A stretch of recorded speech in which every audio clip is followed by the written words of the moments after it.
புதுச்சேரியில என்டிஏ கூட்டணியில போட்டியிடும் லட்சிய ஜனநாயக கட்சி தலைவர் ஜோஸ் சார்லஸ் மார்டின் வேட்புமனுவில் சொத்து விவரங்களை அறிவித்திருக்கிறார். இதில் பல்வேறு சுவாரஸ்ய தகவல்கள் இடம்பெற்றிருக்கு.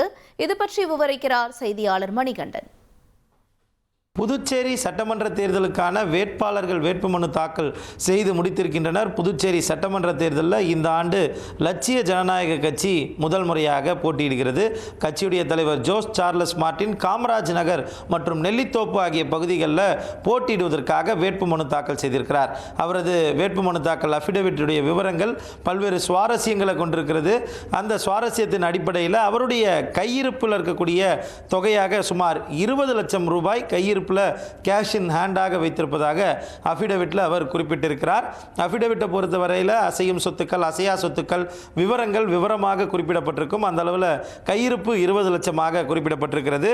அவர் பயன்படுத்தக்கூடிய 4 சக்கர வாகனங்களினுடைய விவரங்களும் குறிப்பிடப்பட்டிருக்கிறது. அந்த அடிப்படையில் மெர்சிடஸ் பென்ஸ் கார் ஒன்றும் அதே போல டொயோட்டா வெல்ஃபேர் காரும் அவரது பெயரில் பதிவு செய்யப்பட்டிருப்பதாகவும் மெர்சிடஸ் பென்ஸ் காரின் தொகை மட்டுமே 66,15,719 ரூபாய் எனவும் டொயோட்டோ வெல்ஃபேருடைய விவரத்தை பொறுத்தவரையில் 1,20 லட்சம் ரூபாய் எனவும் கணக்கீடு காட்டப்பட்டிருக்கிறது. அது மட்டுமல்லாமல் சுமார் 17,215 கிராம் தங்கம், அதாவது இன்றைய அளவிற்கு அதனுடைய மதிப்பீடு மட்டும் 25 கோடி ரூபாய் என அவர் அஃபிடவிட்டில் குறிப்பிட்டிருக்கிறார்.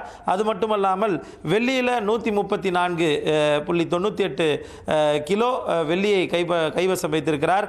அதே போல வைரத்தை பொறுத்தவரையில் 1950 கேரட், அதாவது இன்றைய அளவில் 44 கோடி ரூபாய் மதிப்பிலான வைரத்தையும் அவர் அசையும் சொத்துக்களில் வைத்திருக்கிறார். இப்படியாக அவர் கைகடிகாரம் மட்டுமே 38 கோடி ரூபாய்க்கு வைத்திருக்கிறார். அது அந்த அளவில் அசையும் சொத்துக்கள் 328 கோடியே 72,75,000 சேர்த்து அசையா சொத்துக்களையும் சேர்த்து சுமார் 597 கோடி அவரது அஃபிடவிட்டில் அவருடைய அசையும் மற்றும் அசையா சொத்துக்களில் குறிப்பிடப்பட்டிருக்கிறது. இது மட்டுமல்லாமல் பல்வேறு நிறுவனங்களிடம் அவரது வியாபாரத்திற்காக வாங்கிய கடன்களின் எண்ணிக்கை மட்டும் 210 கோடி ரூபாய் என அஃபிடவிட்டில் அவர் குறிப்பிட்டிருக்கிறார்.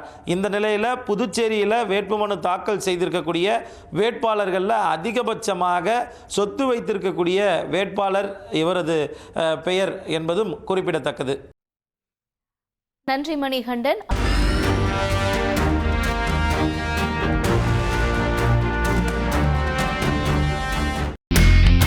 இனி செல்லும் இடமெல்லாம் செய்தி. தந்தி டிவியின் வாட்ஸ்அப் சேனலை ஃபாலோ பண்ணினா செல்லருக்கும் இடமெல்லாம் செய்தி. இதோ QR கோட் இப்பவே ஸ்கேன் பண்ணுங்க, ஃபாலோ பண்ணுங்க.